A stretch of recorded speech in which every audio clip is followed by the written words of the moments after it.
Good morning. সবাই কেমন আছো? আশা করি ভালো আছো সবাই। আমি একদম ভালো নেই। আমার মা চলে গেল আমাদের ছেড়ে।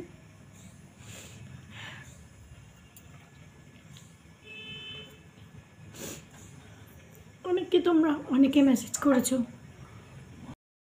তোমরা অনেকে প্রশ্ন করেছো যে এতদিন ধরে ব্লগ কেন আসছে না, কি করে বানাবো।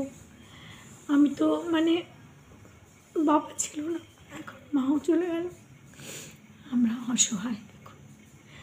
আর তার মধ্যে এত শরীর খারাপ, এরও যেমন সর্দি কাশি, আমারও গলা দিয়ে আওয়াজ বেরোচ্ছে না। অনেক হঠাৎ করে কিচ্ছু হয়নি, হঠাৎ করে এরকম একটা হঠাৎ করে পেটে ব্যথা, তারপরে বোধহয় ওটা হার্ট অ্যাটাক হয়ে গেছিলো, তারপরেই শেষ। 4-5 ঘন্টার মধ্যে শেষ। ভাবতেই পারছি না, এখনও মনে হচ্ছে স্বপ্ন। অনেকে প্রশ্ন করেছো যে কেন ভিডিও আসছে না, তাই আজকে ভাবলাম যে তোমাদের সাথে শেয়ার করি। গলা দিয়ে আওয়াজ বেরোচ্ছে না। আমার সোসাইটির ভেতরে যে পার্ক, ওই পার্কেই কাজ হচ্ছে। এখন এই ঠাকুরমশাই এসে গেছেন, জিনিসপত্র ওখানে রেডি হচ্ছে, ভাইরা এখনও আসেনি, ভাইরা এখন আসছে। কালকে ঘাট কাজ হয়ে গেছে, 1 জানুয়ারি আমাদের এইভাবেই কেটেছে।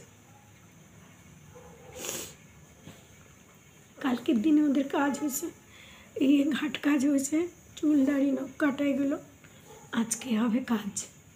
আর আমার তো মেয়েদের তো 4 দিনে হয়ে গেছে, ব্যাস, আর তো কোনো নিয়ম নেই। আমার তো হয়ে গেছে 4 দিনে। তো যাই হোক, জানি না কোথায় আছে, কোথায় চলে গেল, কোথায় আছে। একটা মিনিটের মধ্যে প্রেজেন্ট আর পাস্ট, এই ছিল এই নেই, বুঝতেই পারলাম না।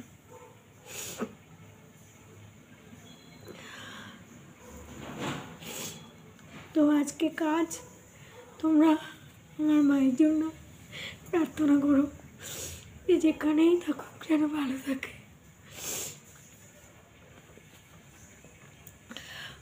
এখন এই কাজের ওখানে যাচ্ছি, আমি রেডি হয়ে গেছি, স্নান টান করে রেডি হয়ে গেছি।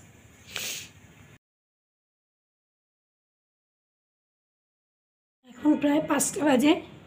এই একটু আগে ওদের কাজকর্ম শেষ হলো, ভাইদের বউকেও করতে হয়, কৃষ্ণও করেছে, নাতনিরাও করেছে। আর এর এত শরীর খারাপ লাগছে, এখন আমি নিয়ে যাচ্ছি ডাক্তারের কাছে, কারণ প্রচণ্ড কাশি আমারও, কিন্তু আমি ওই কাপ সিরাপ খাচ্ছি, তো একটু বেটার লাগছে এখন। আর এর তো প্রচণ্ড কাশি, কাশতে দম বেরিয়ে যাচ্ছে। তো আমার বোনের মেয়ে ওরা এসেছিলো, বোনের হাজব্যান্ড, ওরা বলে গেল এক্ষুনি ইমিডিয়েট হসপিটালে দেখাও, ডাক্তারকে দেখাও। তো এখন আমি ডাক্তারের কাছে যাচ্ছি। ডাক্তারের কাছ থেকে এসে আবার ওই যে রাত্রিবেলা সন্ধ্যের পরে ভাত ছাড়া দিতে হয়, শেষবারের মতন দিয়ে দেবো রান্না করে। আর কোনো দিনও কিচ্ছু খাওয়াতেও পারবো না, কিছু দিতেও পারবো না।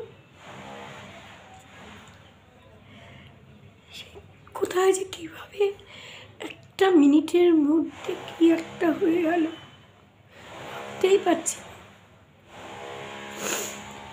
আবার এক সময় সবাই বলছে 86 ইয়ার্স বয়স হয়েছিল, কিন্তু দেখে তো লাগতো না। তোমরা তো সবাই দেখেছো, তাকে দেখে লাগতো না 86 বয়স, কিন্তু সবাই বলছে যে এই বয়সে এত সুন্দর করে যাওয়া খুব ভালো আত্মা না হলে এরম হয় না। তার কর্ম অনেক ভালো ছিল, না আমাদের থেকে 1 গ্লাস জল চাইল, না নিজে কোনো কষ্ট পেল, না কাউকে কষ্ট দিল, একদম কীভাবে চলে গেল। যাই হোক, এই জীবনে আর এই লস আর কোনো দিন পূরণ হবে না, আর কোনো দিন ফোন করবে না। প্রত্যেক দিন ফোন করে, যেদিন শরীর খারাপ, যেদিন শুক্রবার, যেদিন শরীর খারাপ হসপিটালে যাবে রাত্রিবেলা, সেদিনও সকালে একে ফোন করেছে, তোমার চোখের চশমা লাগিয়ে রাখো, কোথাও বাইরে বেরিও না, রোদে বেরিও না। এর আবার যে আঁকার অভ্যাস, লেখার অভ্যাস, চোখের ওপরে বেশি প্রেশার দিও না, সকালে ফোন করে এসব বলেছে। মা এমন জিনিস, চলে গেল। যাই হোক, তো আমি তোমাদের সঙ্গে আর তো বেশি কিছু শেয়ার করতে পারছি না, আমার মনের অবস্থা নেই, কিন্তু সবাই অনেকেই জিজ্ঞেস করেছো, সেই জন্য এইটুকু তোমাদের সাথে শেয়ার করলাম।